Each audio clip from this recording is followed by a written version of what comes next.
tarde, meninas.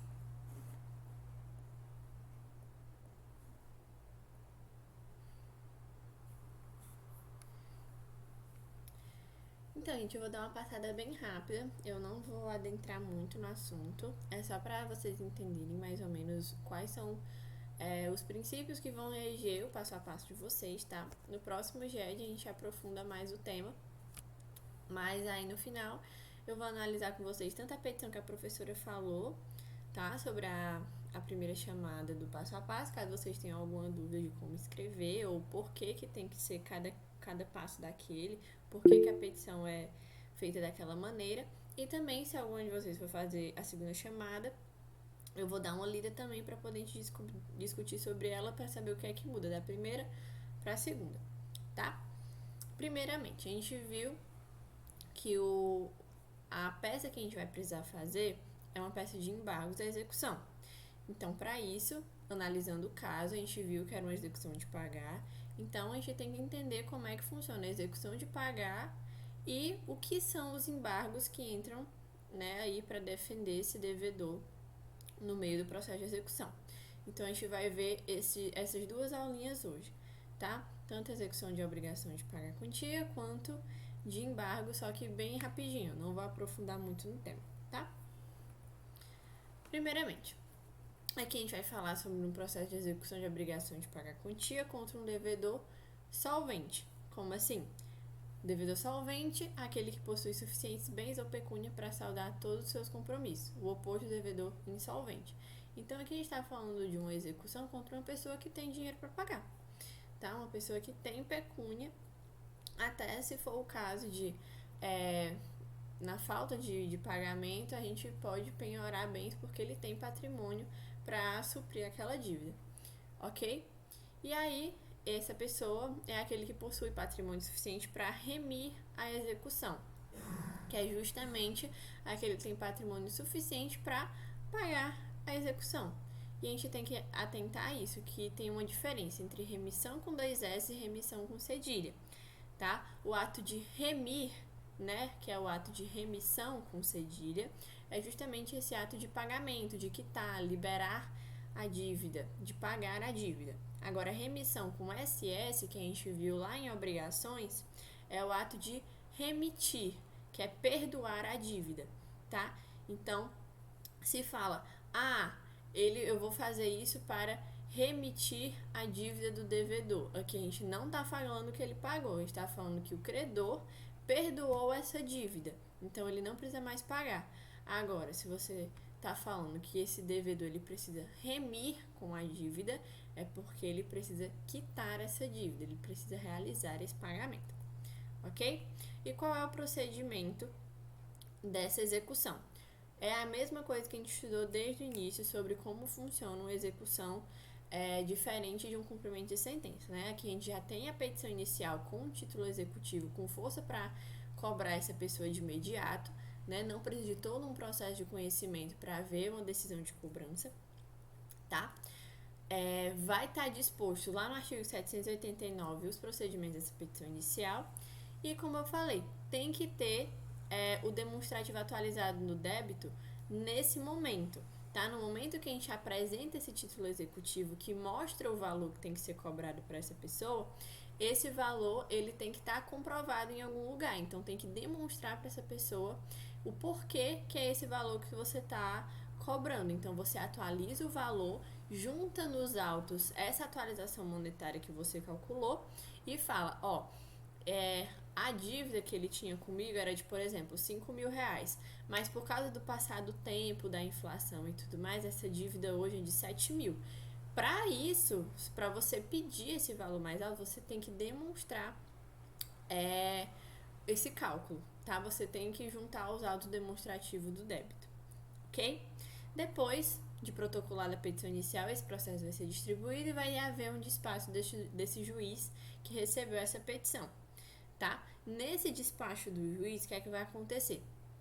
Vai haver o pedido para haver a citação do devedor, tá? Então, nesse despacho vai falar sobre a condenação em honorários, a citação do devedor para pagar em até 3 dias úteis e a ordem de penhora e avaliação dos bens. Então, é nesse momento que o juiz se comunica ali com esse credor e com quem for fazer essa citação, para quê? Para quando encontrarem esse devedor, falar que a falta desse pagamento pode haver condenação em honorários e ordem de penhora e avaliação desses bens. Por quê? Porque se passados esses 3 dias úteis, tá, para pagamento e ele não ser realizado, o juiz pode mandar um oficial de justiça chegar lá, avaliar ou arrestar os bens, que a gente vai ver mais pra frente também. Uma coisa importante para mencionar é que esses honorários que seriam pagos pelo devedor em caso de falta de pagamento, eles podem ser reduzidos à metade se houver pagamento integral. Então, se nesse momento o devedor ele colaborar e ele já pagar integralmente a dívida dele, esses honorários advocatícios, né, eles podem nesse momento já serem reduzidos à metade. Então, isso é um incentivo para esse devedor pagar de logo, entendeu? Então, assim que ele recebe essa citação, ele vai ver, ok, eu tenho que pagar em 3 dias. Se eu colaborar e já pagar dentro desse prazo, eu não vou ter uma dívida tão grande, porque os honorários eles vão ser divididos na metade.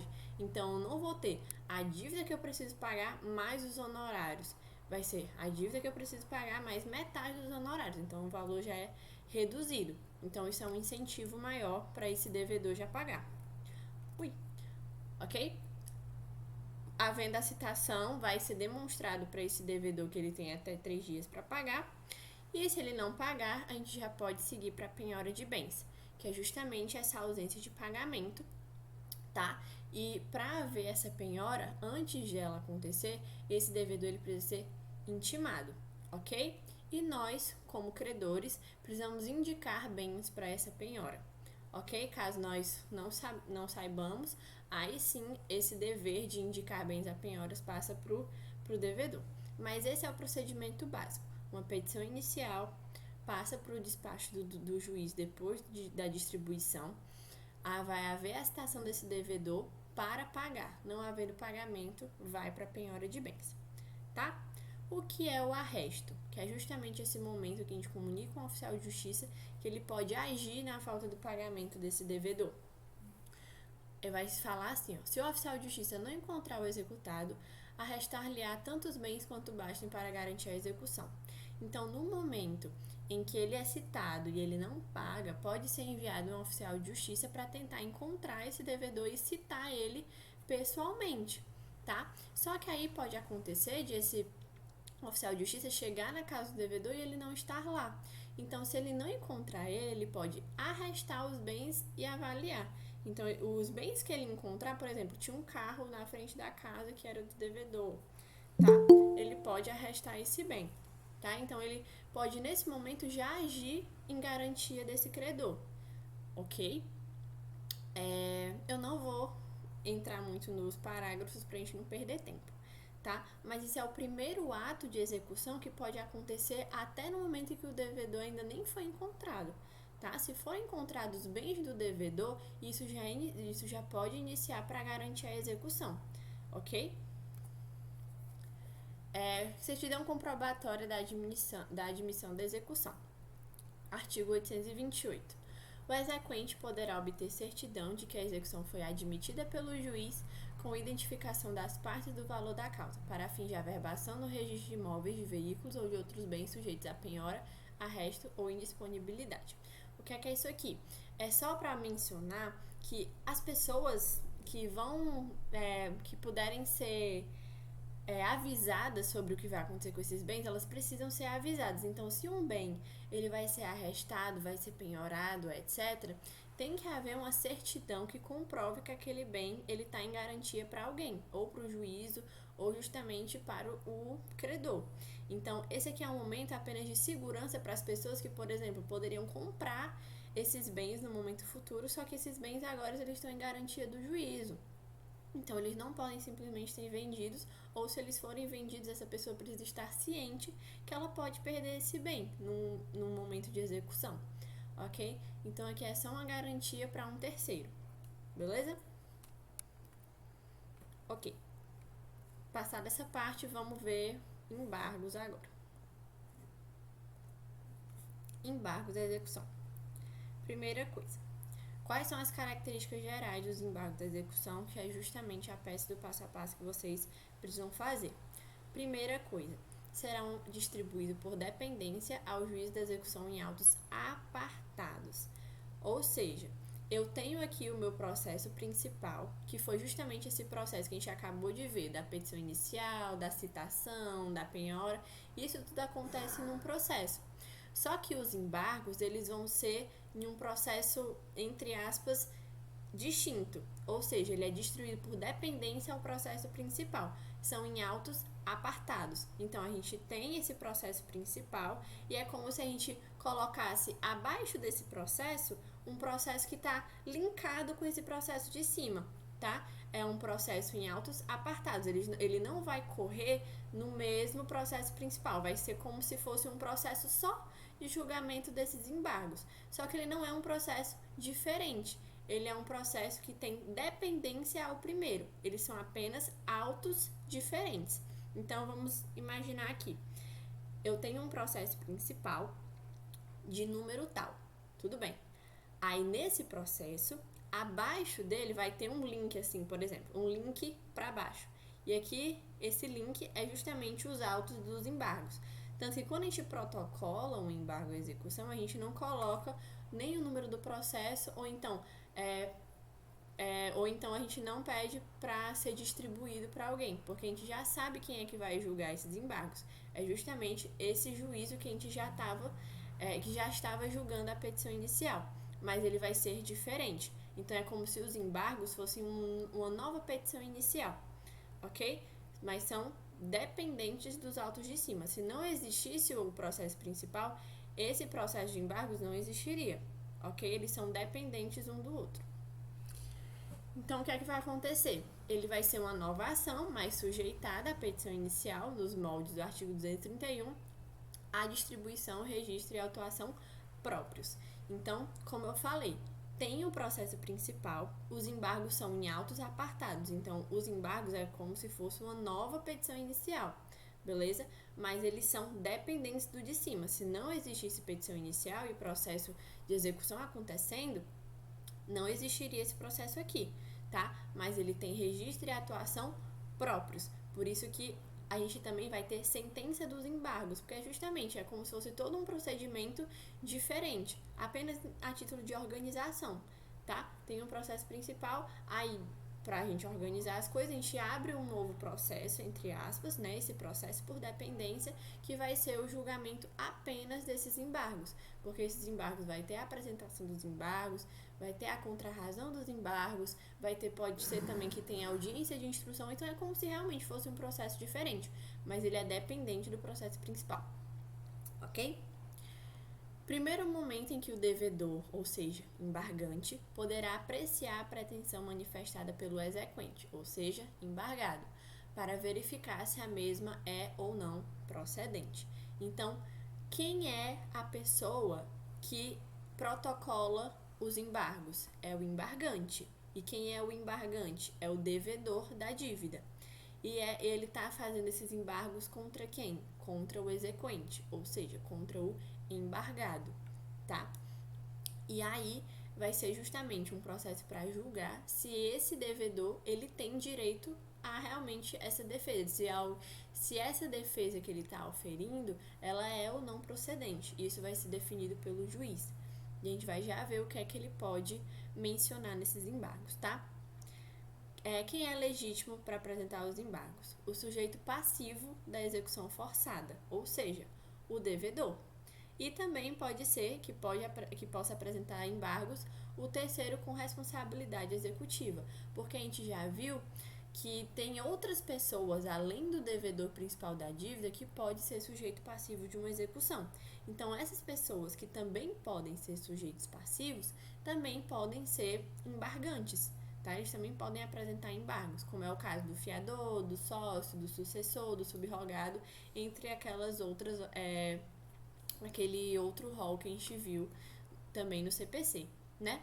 Desde que sejam partes na relação processual. Ou seja, para a gente para essas pessoas apresentarem embargos, elas precisam ter sido já mencionadas na relação principal. Elas não podem só chegar aqui nos embargos, tá bom? Então, elas realmente precisam ter já entrado a ponto de serem responsáveis por essa dívida, ok? E quem é competente para julgar os embargos? É o juízo da ação de embargos que é feito incidental, é o mesmo da ação principal de execução. Ou seja, compete ao juiz do processo principal também julgar os embargos, até porque não faria sentido ser outro juiz, né? Porque é um juiz que já conhece a causa, já sabe quem são as partes, já entendeu o que é que aconteceu, então não faz sentido a gente pedir para outro juiz que nem sabe como é que foi a petição inicial, né? Vir para julgar esses embargos. Então é o mesmo juízo, tá? É o mesmo da ação principal da execução. Qual é o procedimento agora dos embargos? A gente vai iniciar uma execução normal, né? Vai ter a petição inicial com base no título executivo, vai ter o despacho de citação, aí vai ter a citação para pagar ou para embargar. E aqui o seguinte, a gente tem um prazo para pagar, tem outro prazo para embargar e aí vai haver a penhora. Vamos entender. Qual é o prazo que a gente viu que era para pagar? De 3 dias. A gente vai ver que o prazo dos embargos são de 15 dias. Ou seja, tem o prazo ainda para embargar, mas pode ser que eu já tenha perdido o meu prazo para pagar. E a gente sabe que se não houver pagamento, pode já haver uma penhora. Então, pode até ser que esteja havendo uma penhora e eu ainda nem tenha me defendido, eu ainda nem tenha apresentado meus embargos. Porque vamos pensar, teve a citação para pagar em 3 dias, não paguei em 3 dias. Então, vamos dizer que houve uma penhora já bem aqui, ó. Bem aqui já houve uma penhora. Por quê? Porque assim que terminou os 3 dias de execução e eu não paguei, esse credor já pediu para penhorar os meus bens. Só que aí eu só decidi embargar no 15º dia. Já estão querendo penhorar meus bens, já tem uma ordem de penhora, mas eu ainda estou com prazo para me defender, eu ainda estou com prazo para embargar. Aí só aqui que eu apresentei os meus embargos, tá? Pode fazer isso? Pode, porque uma coisa não depende da outra, porque como a gente viu, são autos apartados, ele não tem nada a ver com o que está acontecendo com o processo principal, tá? Eu tenho meu prazo para embargos, mas o processo principal ele continua seguindo, tá? Então a gente pode até ver em outro momento que pode haver o efeito suspensivo. O que é esse efeito suspensivo? É justamente para a gente se defender desse momento. Vai que eu apresento os meus embargos e já esteja havendo uma penhora. Eu peço o efeito suspensivo justamente para dar uma congelada nesse processo principal, para que eu tenha tempo para me defender e aí só continue esses processos executivos, esses procedimentos executivos depois de julgado meus embargos, tá bom? Então são coisas diferentes. Eu tenho prazo para pagar em 3 dias e eu tenho prazo para embargar. Pode haver os embargos, mesmo eu não tendo pagado ainda? Pode. Pode haver penhora sem eu ter me defendido ainda? Pode. Tá? Ok. Aí, como é o procedimento desses embargos? A gente apresenta a petição de embargos de execução em autos apartados, tá? Vocês estão vendo que eu puxei ele aqui para baixo, porque justamente ele não faz parte desse processo principal, ele é em autos apartados, tá? Essa petição de embargos acontece, aí vai vir as contrarrazões do embargado, né, que é o credor. Se houver, haverá audiência de instrução se o juiz achar necessário ou as partes acharem necessário, e aí vai haver a sentença dos embargos. Depois dessa sentença dos embargos, a gente volta para o processo principal, tá? Aí vão mostrar qual foi aqui a resolução dos embargos, beleza? E aí tem a sentença do processo de execução, beleza? Petição. A petição dos embargos nos moldes do artigo 231 do CPC. Então, se você tem dúvida de como é a estrutura da petição de embargos, leia o artigo 231 do CPC, que ele mostra tudo que necessariamente precisa ter numa petição de embargos, beleza? E o artigo 915 é o que fala pra gente que os embargos serão oferecidos no prazo de 15 dias, ok? Então, o prazo para oferecer embargos é de 15 dias. 15 dias úteis, beleza? E a regra geral é que não vai haver efeito suspensivo. A exceção vai ser qual? Haverá efeito suspensivo quando verificados os requisitos para a concessão da tutela provisória e desde que a execução já esteja garantida por penhora, depósito ou calção suficientes. Então, o que é isso aqui? É o que eu falei para vocês sobre aquele ato de tentar congelar o processo principal. É esse pedido de efeito suspensivo. A gente quer que eles tenham paciência no processo principal para julgarem os embargos antes, tá? Para depois continuar os feitos executivos. Em regra, esse efeito não acontecerá. A exceção é justamente essa daqui, que é justamente quando houver dentro do processo principal uma penhora, um depósito ou uma calção que a gente pode pedir para dar uma acalmada, porque justamente no processo principal o meu patrimônio já está em risco, né? Já estão tentando pegar os meus bens. Então, nesse momento, tá? Se a execução já estiver garantida por penhora, depósito ou calção, eu posso pedir o efeito suspensivo, beleza? E depois de recebidos os embargos, o exequente, né, que no caso é o embargador, será ouvido no prazo de 15 dias. E como eu falei, o nome do que ele será ouvido, o nome dessa peça é contrarrazões, né, as contrarrazões aos embargos. A seguir, o juiz julgará imediatamente o pedido ou designará audiência, se ele achar necessário, tá? Então, já haverá a sentença dos embargos ou a partir das contrarrazões ou depois de uma audiência, se for necessário. E encerrada a instrução, né, encerrada a audiência, aí sim o juiz proferirá a sentença, beleza? E o que pode ser alegado nos embargos, que é justamente qual é o mérito, né, da nossa petição. Quando a gente escreve, a gente sabe que a gente precisa demonstrar os fatos, o mérito e os pedidos. Então, o que é que fica na parte, né, do direito, do mérito, na petição de embargos? Esses pontos. É o que a gente pode alegar dentro dos embargos de execução. O que é que pode ser? A inexequibilidade do título ou inexigibilidade da obrigação. Ou seja, nesse momento a gente pode falar se esse título é realmente um título executivo, se ele realmente é exigível, tá? Ou se essa obrigação realmente pode ser exigida, se aquela obrigação é realmente válida, ou se ela não foi prescrita, ou então se essa obrigação é realmente minha, se essa pessoa não errou no momento de escrever qual era a obrigação, se a gente fez um contrato de entrega de coisa e ela está me exigindo o pagamento de uma quantia, tá? Então é o momento de mostrar que alguma coisa foi errada, ou o título ou a obrigação. Penhora incorreta ou avaliação errônea. Como eu falei, os embargos eles podem acontecer depois já de ter iniciado uma penhora. Então, se essa penhora aconteceu de forma incorreta, ou seja, eles penhoraram um bem impenhorável, ou então avaliaram erroneamente o meu bem, por exemplo, eu tinha uma casa que valia 100 mil reais e avaliaram ela em 10 mil reais. É uma avaliação errada, tá?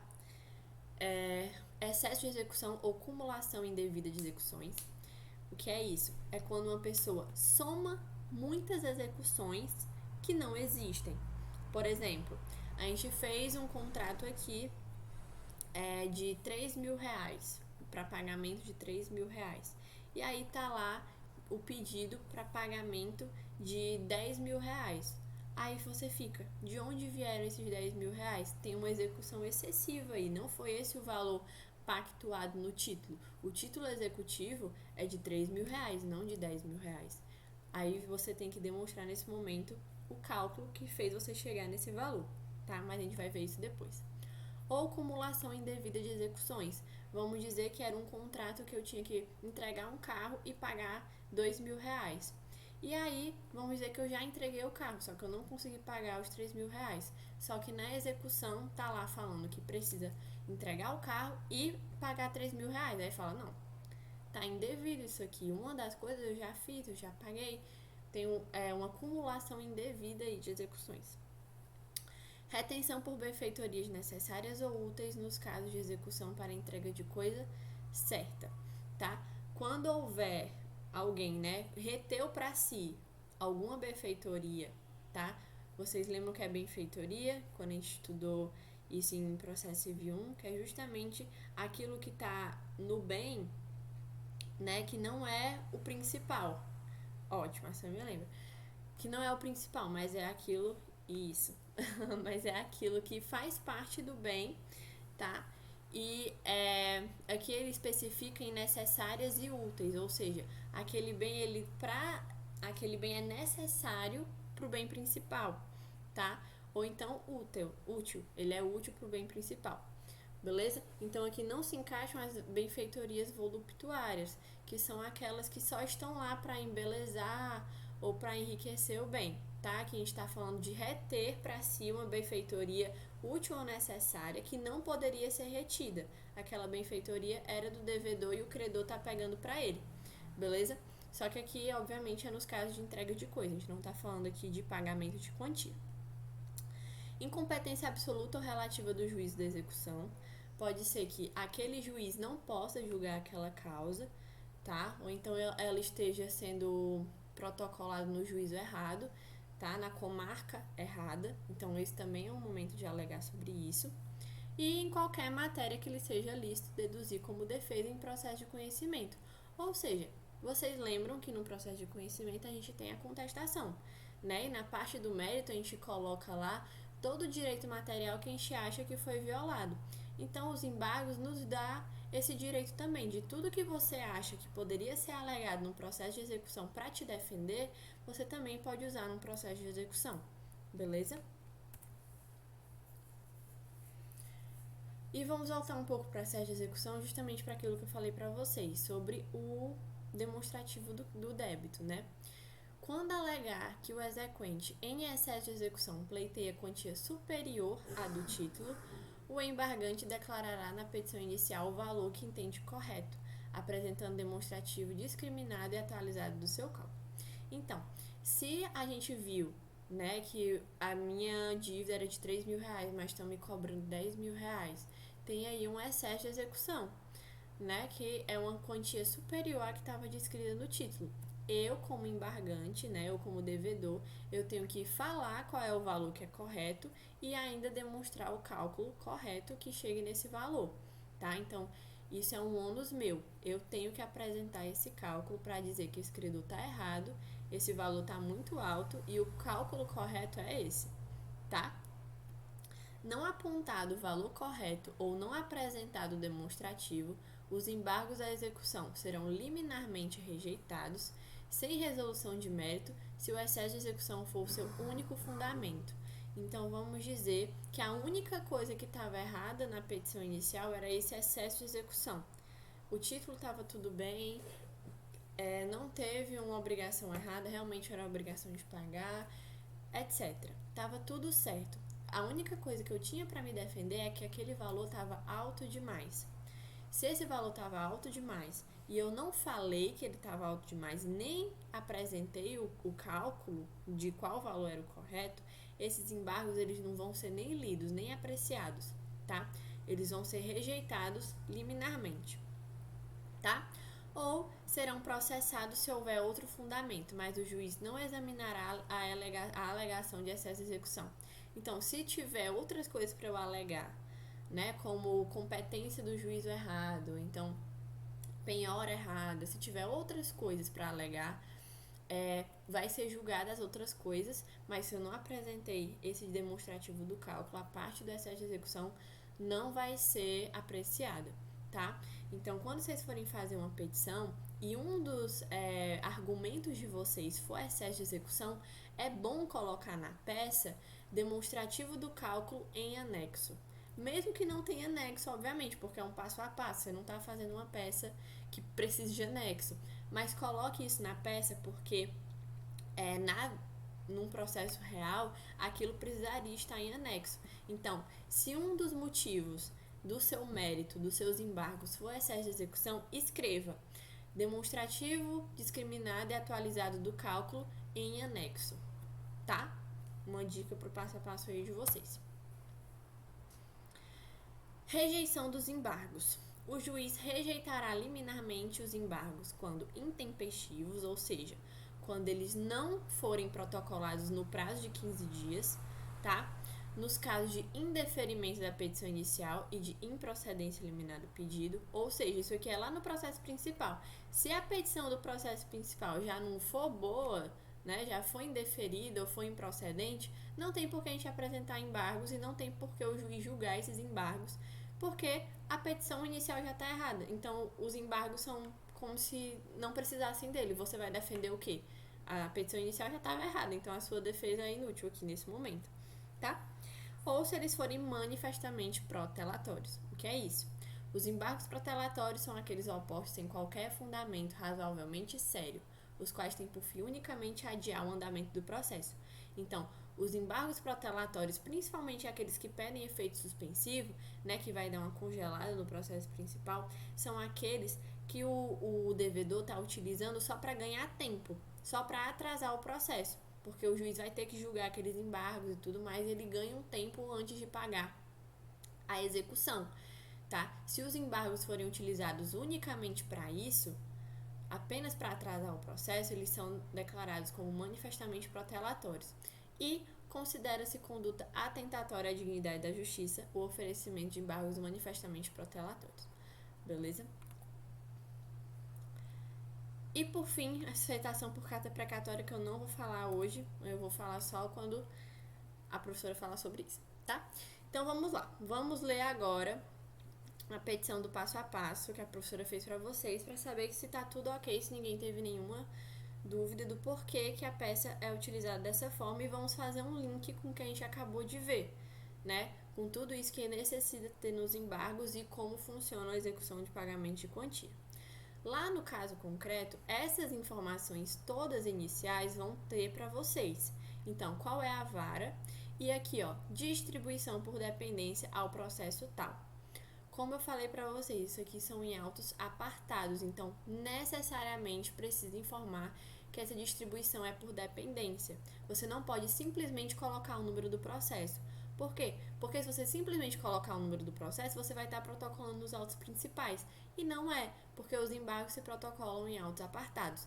Então, coloquem distribuição por dependência e o número do processo, tá?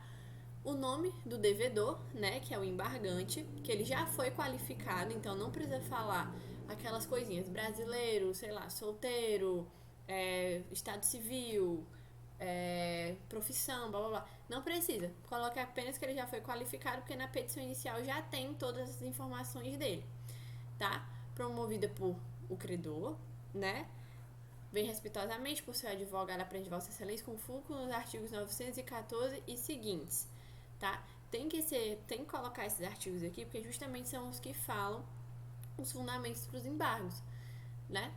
E para a petição aqui, para opor os presentes embargos de execução, blá blá blá. Da gratuidade da justiça, isso aqui vocês já sabem de praxe, porque viram isso em processo 1, tá? Precisa colocar os artigos da gratuidade da justiça, beleza? E precisa explicar o porquê que ele pede gratuidade da justiça. Então, aqui tem a justificativa. O embargante encontra-se em grave situação financeira, conforme narrado nos autos, blá, blá, blá, blá. Então, coloquem o artigo, tá? O artigo da gratuidade da justiça e expliquem o porquê que ele quer. Não simplesmente requer gratuidade da justiça conforme o artigo tal. Não. Expliquem um pouquinho o porquê que ele precisa de gratuidade da justiça. Não precisa ser tudo isso, até porque vocês têm pouco tempo para escrever essa peça. Mas deem uma explicada bonitinha, tá? Os fatos é praticamente um copia e cola do que tem lá no caso concreto para vocês, né? Então, vocês vão ter isso do lado de vocês, né? Então, apenas façam de uma forma mais resumida, justamente porque a petição inicial já tem todas as informações. Vocês só vão resumir o que a petição inicial falou na hora dos fatos. E falem exatamente quais são os valores para poder ficar descrito o que é que o credor cobrou e o que é que você acha que é correto, tá? Da tempestividade, você vai... Esse aqui não é obrigatório, mas é bom ter, tá? Até porque a gente viu que um dos motivos para o juiz, né, não julgar a causa é se os embargos forem intempestivos. Então, aqui você já demonstra que eles são tempestivos, que eles estão dentro do prazo de 15 dias, ok? E aqui tem um artigo que fala sobre isso, que é justamente aquele artigo que fala que são em 15 dias que precisam ser protocolados os embargos. Agora a gente entra no mérito. O mérito, como eu falei para vocês, são aqueles tópicos do artigo que falam o que é que pode ser alegado em embargos de execução. A primeira coisa para ser mencionada, pelo menos na primeira chamada, que é a petição apenas da primeira chamada. Se vocês forem fazer a segunda chamada, não vai ser esse mérito aqui, tá? Não é o mesmo mérito. Beleza. Primeira chamada. A primeira coisa é a inexistência de título executivo, porque tá lá no caso concreto de vocês, se vocês já tiverem lido, que aquele contrato ele não foi assinado por duas testemunhas, foi apenas pelas partes. Então, vocês vão colocar o artigo e o inciso, que demonstra que tipo de título executivo esse credor estava tentando alegar, né? Que no caso era contrato particular assinado pelas partes e duas testemunhas. Você vai falar que não existe esse título justamente pela falta das testemunhas. Coloquem o artigo, falem o que é que faltou, que justamente é a assinatura das testemunhas, e demonstrem o porquê que não pode haver essa execução com base nesse título. Então, demonstrem tanto aquele artigo que fala o que é que pode ser alegado, tá? Que é justamente a inexistência do título executivo, a inexecuibilidade do título. Coloquem esse artigo e também coloquem um artigo que fala do documento particular de compra e venda, ou documento particular assinado pelas partes duas testemunhas. Coloquem esses dois artigos para poder fundamentar esse tópico da petição de vocês, beleza? Eu não vou ler a parte do texto, porque o texto é uma coisa muito pessoal de vocês. Vocês, com as palavras de vocês, têm que demonstrar como que vocês vão fundamentar esses dois artigos que falem sobre esse tópico, sobre o tópico da inexistência do título executivo. Vocês podem botar, em vez de inexistência, vocês também podem colocar a inexecuibilidade, né? Que é justamente o que fala o artigo. Mas assim fica mais fácil de lembrar, né? Fica até o português mais bonito assim no ouvido da gente lembrar na hora do passo a passo, já que a gente não vai ter a colinha ali, né? Inexigibilidade da obrigação, tá? Aqui, como eu falei, precisa colocar os artigos. Vocês não precisam transcrever tudo, tá? Mas se vocês quiserem transcrever, pode. Apenas organizem o tempo de vocês, beleza? Ok. Por que tá falando da inexigibilidade da obrigação? Porque ele tá falando lá, se vocês forem ler o caso concreto, que tem parcelas que ainda não venceram. Tem parcelas que eles ainda poderiam pagar e essas parcelas já estão sendo cobradas na execução. E aí vocês vão mencionar que as parcelas que ainda têm prazo não deviam estar aqui ainda, porque eu ainda tenho prazo para pagar. Beleza? Então, pode mencionar a inexigibilidade da obrigação. Da empenhorabilidade do veículo. No caso concreto, fala que foi penhorado um veículo que ele usava a trabalho.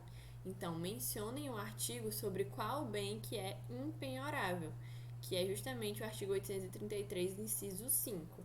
Aí vocês vão fundamentar o porquê que deveria não existir a penhora desse veículo, né, que é com base nesse artigo, tá?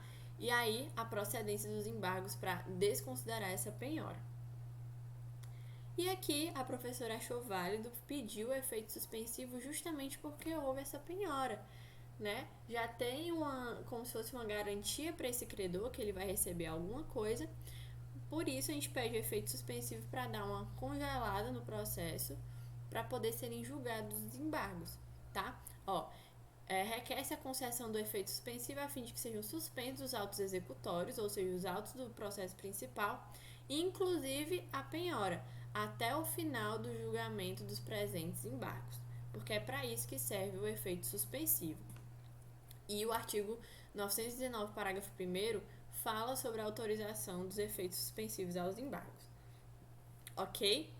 E agora o tópico dos pedidos, que é o mais importante. Você pode não ter colocado artigo nenhum no seu mérito, mas nos pedidos eles têm que estar lá. Vocês têm que declarar qual é o artigo que fundamenta os pedidos de vocês.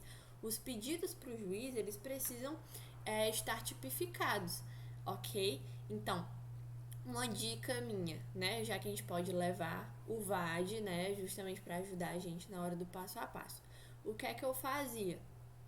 eu colocava um post-itzinho no meu VAD, aqueles de só marcar a página, e eu colocava só na parte dos pedidos, eu marcava no VAD o artigo.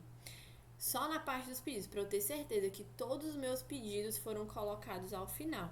Então, você pode falar outros artigos, por exemplo, do Código Civil, da Constituição, blá, blá, blá, para você fundamentar melhor a sua peça? Pode, mas os dos pedidos precisam ser aqueles do CPC que tem a ver com os embargos. Cuidado com isso também, porque lá no CPC vai ter o cumprimento de sentença de pagar quantia. Não fundamentem nesses artigos, a gente não está falando de cumprimento de sentença. Fundamentem nos artigos de embargos, de execução de pagar quantia. Ok? Então, nesse caso, quais vão ser os pedidos? O pedido da gratuidade da justiça e do efeito suspensivo, tá? Pedir para intimar o embargado para apresentar as contrarrazões, pedir a procedência dos embargos para reconhecer a inexistência do título executivo e coloco o artigo. A desconstituição da penhora do veículo e coloco o artigo. E a condenação do embargado aos honorários advocatícios. Ok? Aí aqui, última coisa, né? O prazo. Quando vocês forem assinar Fortaleza, Ceará e a data, essa data tem que ser a data final para o protocolo dos embargos. Então, qual vai ser essa data? Como houve a citação, né, do devedor e foi juntada aos autos no dia 9 de outubro, é 15 dias úteis depois do dia 9 de outubro, que no caso vai ser o dia 30, tá, de 2023. Saibam disso. Já vão com essa data, porque vocês não vão ter calendário na hora. Então, já vão com a data que vai acontecer esse prazo, tá bom? O final desse prazo. Beleza? Essa aqui é a primeira chamada. Vou fazer uns comentários sobre a segunda chamada. Quem não for fazer a segunda chamada pode colocar um nome e sair, tá? Mas o que é que a gente vai ver aqui na segunda chamada? É que vão ser apenas méritos diferentes. É a mesma coisa da primeira, só que a gente vai fundamentar com outras coisas. Por quê? Vou mostrar aqui pra vocês. Aqui, o título não é um contrato, é uma nota promissória, tá? E houve atraso no pagamento dessa nota promissória. Por isso que a gente está entrando com execução. Uma execução extrajudicial com base na nota promissória. O valor que estava no título era de R$5.000. E esses R$5.000 já venceram. Então, lembra que uma das coisas que a gente já ligou na primeira chamada foi que não poderia ser cobrado porque não era uma obrigação, porque ainda tinham parcelas a serem vencidas. Aqui não, aqui todas essas parcelas já venceram, então elas podem ser cobradas, tá? Aí falaram que tem uma multa de R$1.000 para cada prestação sem previsão contratual. Como assim? Ele falou de uma multa sem ter especificado nada no contrato, no título, etc. Ele está cobrando um valor inexistente, que não foi combinado em momento algum, tá?